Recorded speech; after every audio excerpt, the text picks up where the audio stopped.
Morning. We are recording. Okay.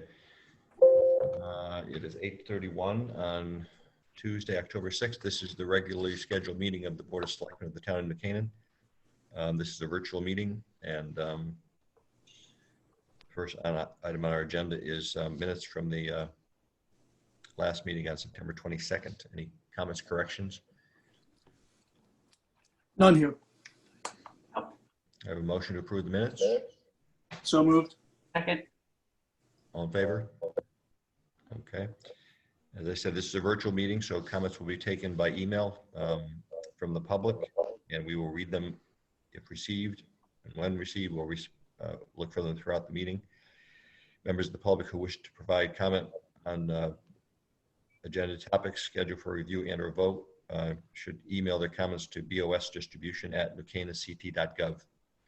That's bosdistribution@newcanaanct.gov, and we will read the comments. Next item on the agenda is an employee transfer. Cheryl, are you on? Yes, I'm in with Tom. We have Mike Esposito, who is with our parking department since 2017. Once COVID hit, we had moved him over to Public Works, where he did. We do have an opening in. We put an internal posting through. He applied. Tiger and I met with him, and we would like to present him for hire as an equipment operator too in the highway department. Any questions for Cheryl or Tiger? Cheryl. Yes. Go ahead. Sorry, Cheryl, I left you a message about this yesterday. So he transfers over. Does that leave a spot open where he currently operates from? Yes, right now there's a spot in parking, which we will not be filling with the parking on hold at this point. We will leave that position open. Okay, thank you. I was just going to say, it's great that we could kind of retrofit him into the highway department, and he's a good guy, been a good employee, and I'm glad we could and he has his CDL, he has his hazardous operations certificate, so he fits right in. Yeah, that's great. Mo said he's doing a very nice job, and he's fitting in well with the men, so it's a good change. I move we approve a request from Human Resources to transfer Mike Esposito from the parking department, the highway department, as an equipment operator. Do I have a second? Second here. Discussion? All in favor? Okay. Bristol, who's doing this, Tiger or John? Maria will take this. Good morning. On July 21st this year, the Board of Selectmen granted approval for Phase 1 of the Bristow Centennial Master Plan to perform restoration work at Bristow Bird Sanctuary and Wildwood Preserve. The project was granted to Peter Lanny, the lowest bidder, and the work has commenced and entails trail restoration and widening, removal of stump and debris, bridge and rail work, and the creation of a meadow at the former gravel pit. Though not originally included in the Phase 1 work, dredging and pond work is planned as part of the overall master plan in preparing for for Bristow's 100-year anniversary. Now that Phase 1 has been awarded and construction is underway, it is recommended that the dredging and pond work not wait until the future phases and instead be performed under the Phase 1 construction activities, so that the newly improved lawn and meadow areas are not disturbed again in the future for those future work phases. Keith Simpson Associates prepared an updated plan in detail for that additional scope. And Peter Lanny prepared a proposal of $29,950 plus a 15% contingency of $4,492.50 for a total of $34,442.50 for the additional contract. In review of the proposal with Keith Simpson Associates, it was agreed that the proposal represented a good value for the scope of work, which includes dredging, bank stabilization, new boulder work, and armoring both at the pond and at the inlet. Therefore, we recommend that the addition to the contract to Peter Lanny Incorporated for $29,950 plus a 15% contingency of $4,492.50 for a total of $34,442.50 for the addition to the contract be approved. The funds are currently available. Thank you, Maria. Questions for Maria? Thank you, Maria. Sounds like a good idea. I guess I'm understanding that this is not an increase in the overall project, but it's just sort of a shifting forward of something that was planned to do later on. Is that For a correct? future phase, correct. Okay, thank you. Sure. I have a question. Yes. Nick, do you have a question? Nope, I'm good. My question is, where are the dredgings going?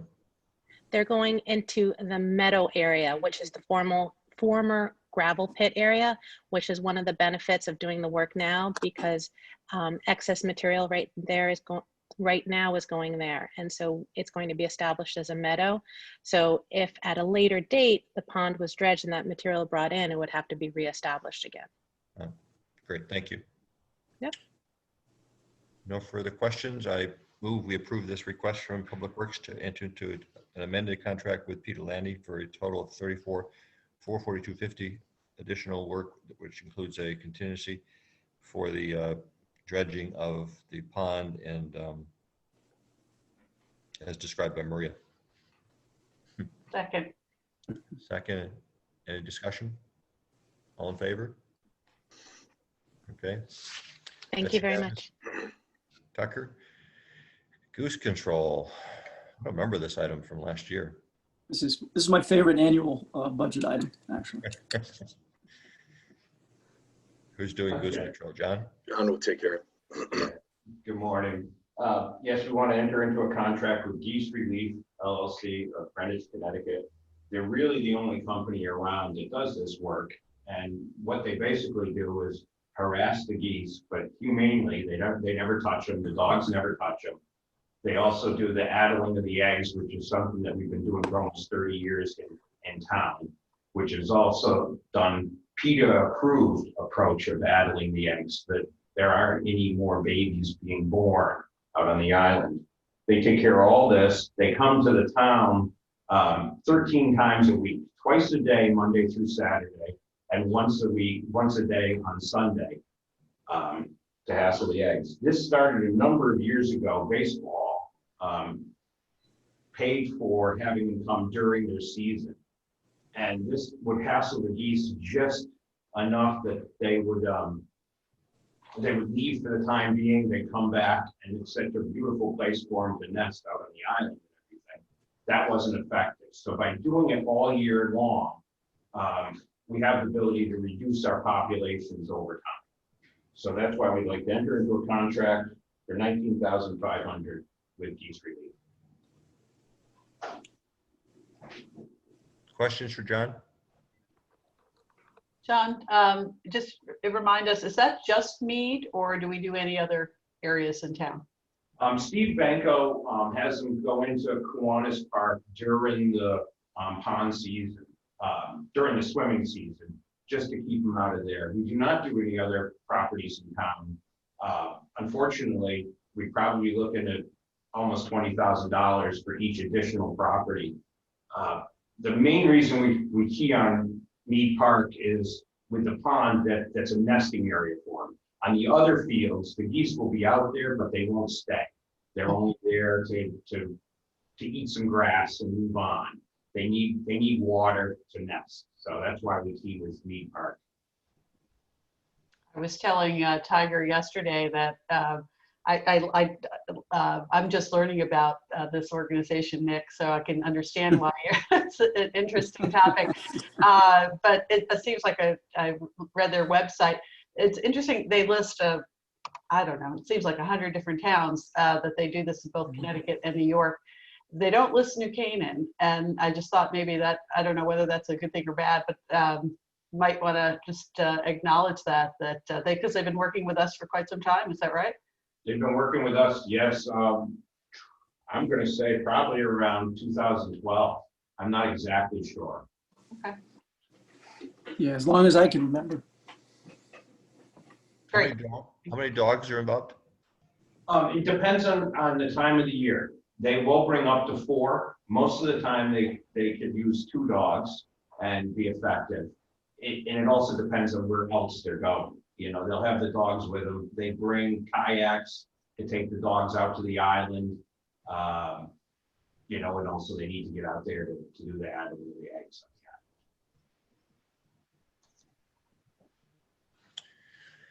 Any other questions? I move we approve the request from Parks Department to enter into a contract with Geese Relief LLC for $19,500 for goose control at Mead Park. Second. Discussion? All in favor? Thank you. Okay, tree warden. I'll take the tree warden. Bob went out to bid for his latest series of tree removals and pruning. It was a September 16th bid. We only received one bidder because of Tropical Storm Isaias, and everyone seems to be busy. The bid was from Mill River Tree for $40,601. Detailed approximately 24 locations in town for tree work. Bob reviewed the bids and feels that it's a very competitive bid, even though we only received one. We'd like to go forward with a contract award to Mill River for $40,601. They've done very nice work for us in the past. Questions? None here. Tiger, do these have urgency? I mean, would we get better pricing if we waited till November or coming off the storm? They all have urgency. Some have been waiting for quite a while. Some are actually storm related. And Bob doesn't feel that we'll receive any better bids than this if we wait. You know, the bidders don't know that others aren't bidding. The way it's structured, they're emailing in the bids, so they're not standing around in a room looking that no one else is there. No, I'm just thinking, you know, there's obviously still a lot of post-storm work that people are doing, and by November, December, and January, they you know, depending on what happens, they may be looking for work. And anyway, if it's urgent, it's urgent. So I move we approve the request from the tree warden to enter into a contract with Mill River Tree Service for $40,601 for tree pruning and removal at various locations as set forth on our tablets. I have a second. Second. Discussion? All in favor? All right. Thank you.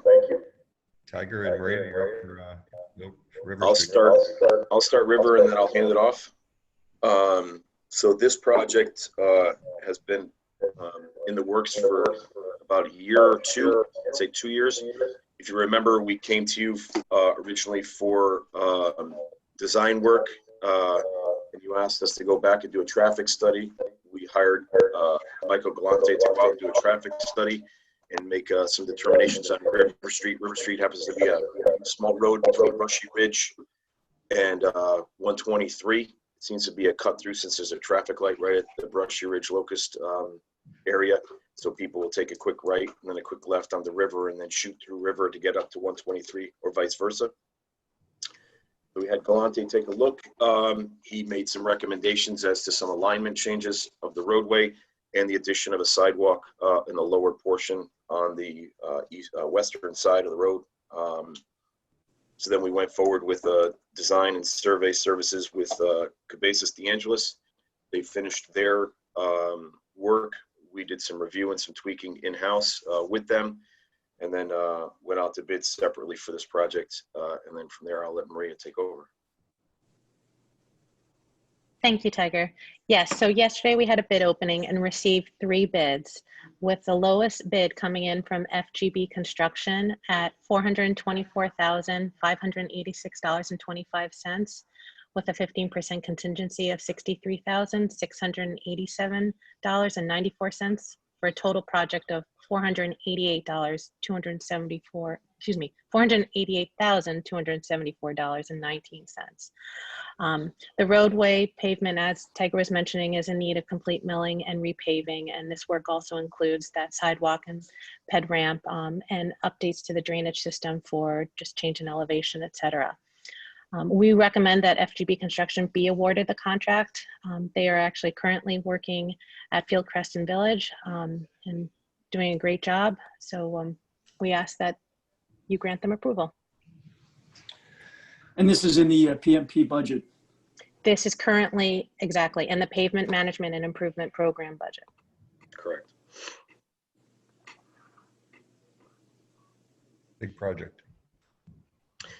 Yeah, it also includes connectivity from onto Brushy Ridge and then across Brushy to the Locust Summer Street area, which then allows the connectivity onto the Locust Street sidewalks, which brings everyone into town. Several years ago, we did have a resident from River Street struck by a car crossing 123. Was one of the genesis of this project. And there's a large contingent of families that live there, a large contingent with young children in the area that all like to access the downtown area. So we feel it's a necessary connection to the downtown and a necessary project. Maria, when's the start time, and how long is it expected to take till completion? So Tiger, I'll actually leave that point to you for construction start time. Construction start time will be as soon. They have a second crew that they can actually work, or a third and fourth crew, since they've got two crews working on Fieldcrest to come out and start to work on River. There is some coordination with the DOT, so the connectivity across the street from 123 will be in connection with the DOT, and that will probably be a spring work, probably better slated for the spring. But the work on River, as far as the sidewalk and the repaving of River Street itself, will be done this season before the close, and then we'll look to restart again and take care of Brushy and Locust. Thank you. Thank you. Hey, Tiger, speaking of construction start times, can I ask you a question about a construction end time, and specifically Main Street? Because I've had a number of people, friends of mine, saying, when is this going to end? Well, the unfortunate answer is that it won't end until next year, because it's a two-phase project. The phase that we're in now will finish within the next month or so. They should be done before before Halloween with the work that they're doing for the water main installation. Then they'll take it back up again next year. Is their plan to continue from Lakeview or Oak Street all the way through the downtown area to Locust. So the road for Main Street will be closed periodically through Halloween. Yes, and the closure that they're in now will be the closure that they'll pretty much stay with, as far as the Harrison Avenue, Woodland Road area. The extension doesn't go much further past the Oak Street, so anything further north will be unaffected. So we're asking residents to divert on, onto Cherry or onto Oak and go up to South Avenue and get around that way, or a convenient one is to go down Lakeview Avenue to 123. Yeah, I mean, it's kind of a traffic nightmare at certain times of the day. So through Halloween, and then when does it restart? When is phase 2?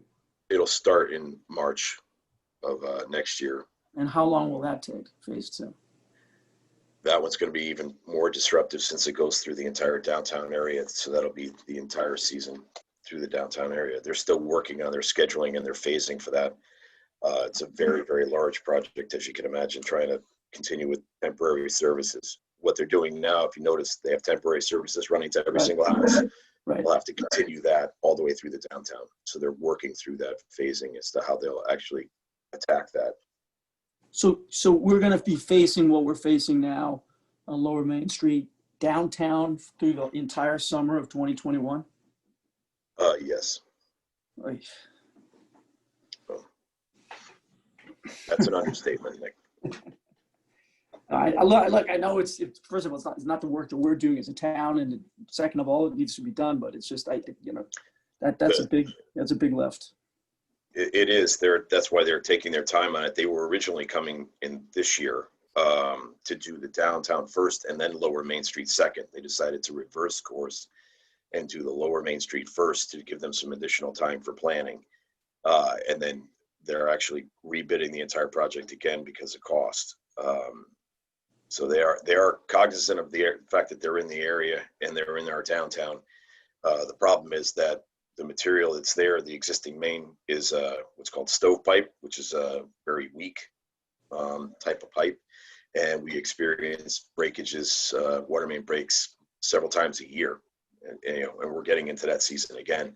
And a lot of the businesses have been affected through that, either by closure, not having water, or by direct effect as far as water, entering their property, especially the properties between Locust and East, whereby the lower property is on Forest Street and the upper property is on Main Street. We've had significant damage in a couple of properties there. How old are the pipes? 1950s. 50s. Yes. Yeah. So they're aware of it. They're aware of where they'll be and what, how much havoc it'll cause. And we'll be speaking to them again as they get closer to construction time. And what's the cost of this? I know we're not picking it up directly, but That's $1 million plus. $1.5 million was the last estimate that we had just for the stretch between Locust and Sherry. wow. Okay, thank you. You're welcome. Okay, any other questions? I move we approve the request from Public Works to enter into a contract with, remind me who? FGB. GB. FGB. It's not on my agenda here. As described by Tiger and Maria, and for the milling, paving, reconstruction of sidewalks, et cetera, at River Street and adjacent work at the Brushy Ridge Road and Locust Avenue intersections, et cetera. So New Norwalk Road. Do I have a second? Second here. Discussion? All in favor? All right. Tiger.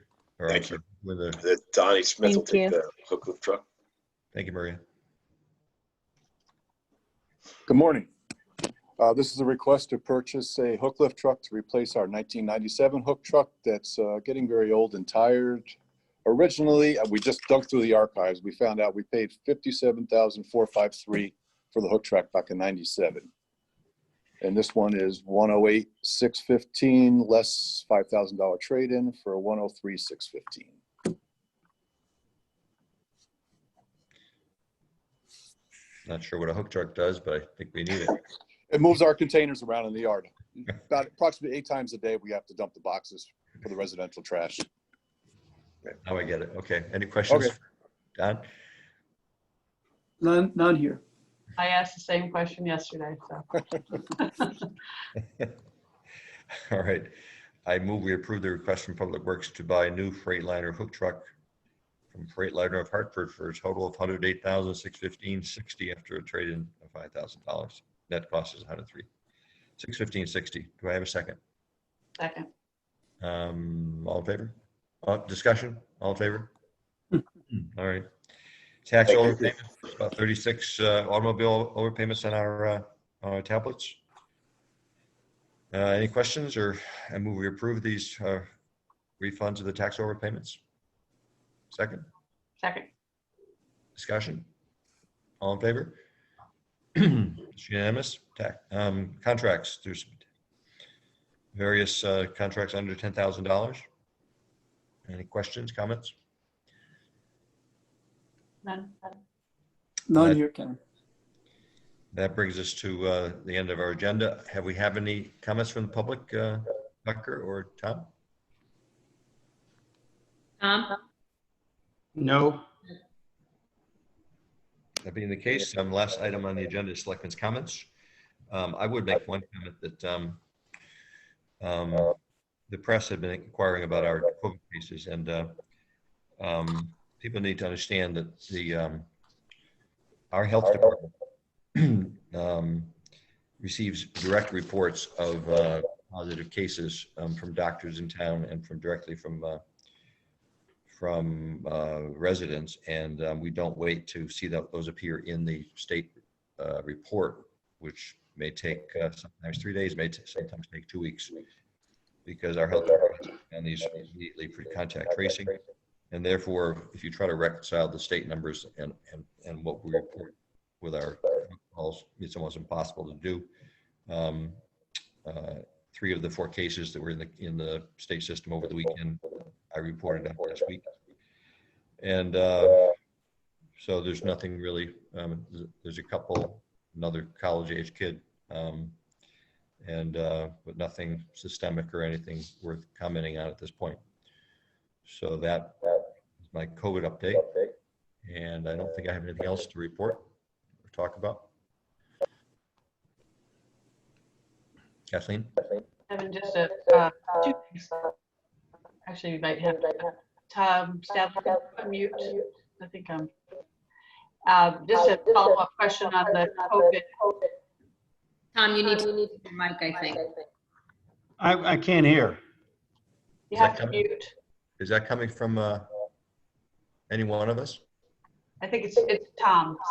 You just have to mute, Tom. There you go. Just to follow up on your comments about COVID, is there a certain point, Kevin, that the town would consider instituting or reinstituting townwide testing, or is there a certain level that you would consider that? I just say that because I know that the docks testing in Norwalk, they have turned some people away. They've run out of supplies and so forth. I just personally got tested last Thursday, negative, but I know others who've gone there since then have gotten turned away. And I just wondered, is there a level in which we reconsider reinstituting testing? Well, we've been talking about testing for the past week because the superintendent, and we made arrangements for the superintendent to have testing first at Norwalk Hospital. Now Waveney Care Center will make it available. There is testing available. We were surprised over the weekend or yesterday to learn that CVS in Stamford is doing PCR testing. So there is testing around. On Sunday, I was talking to people that needed to try to get testing immediately. And so it's a matter really of making sure we understand where the available sources are. Yeah. We don't yet see any reason to be doing mass testing, random testing, because it doesn't seem to be justified, but we are preparing to do that if needed. So. Okay, great. And then I just want to shout out thanks on the agenda, little modification where names were put for each subject. So I appreciate that, made it easier for me to reach out. So thanks, whoever was responsible for that. And then lastly, I would just say that as a follow-up to our, again, last week or 2 weeks ago, I did send to the to the Board of Selectmen the update on pesticide usage in the memo form. And subsequently, Kevin, you sent out a note saying that that was going off to the Fields Committee and Park and Rec, and obviously Tiger and John and others. So just want to thank you for that follow-up. Yeah, and I hope we can plan on discussing that. I think the November 17th meeting is what Yep. Because we have to wait for Parks and Rec in November. We can't do it next week for logistic reasons, but Right. We will get to it on November 17th. Thank you. When we are all up to speed. I mean, I'm learning stuff that, Yeah. and so I'd look to learn more. Thank you. Nick, do you have anything? Nothing here. This is a rather light agenda, but nice occasionally have a light agenda. So if there nothing else, motion to adjourn So moved. at 9 a.m. We bought some time. Okay, have a good day, everyone. Take Thank care. you.